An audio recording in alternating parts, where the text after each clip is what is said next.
Welcome to my channel. আজকে রান্না করব বাটার পনির। প্রথমে 200 গ্রাম পনির নিয়ে পিস পিস করে কেটে রেখেছিলাম। তারপরে কড়াইতে বাটার দিয়ে ভালো করে পনিরগুলো লাল লাল করে ভেজে নিয়েছিলাম।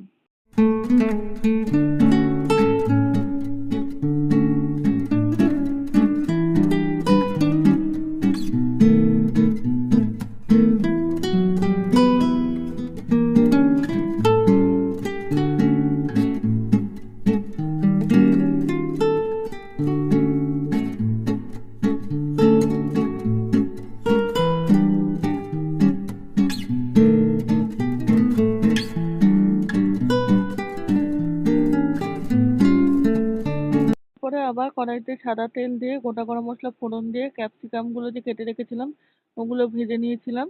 তারপরে পোস্ত, কাজু বাদাম বাটা, আদা বাটা, লঙ্কা বাটা দিয়ে দিয়েছিলাম। দিয়ে হলুদ গুঁড়ো, জিরের গুঁড়ো, লঙ্কার গুঁড়ো দিয়েছি। দিয়ে ভালো করে কষতে শুরু করেছিলাম।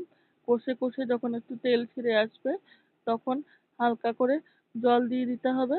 জল দিয়ে পনিরগুলো ছেড়ে দিতে হবে। যখন একটু ফুটে যাবে, একটু ঝোলটা টেনে যাবে, নামানোর আগে গরম মশলা গুঁড়ো দিয়ে নামিয়ে নিতে হবে। আর বাটার পনির মশলা রেডি।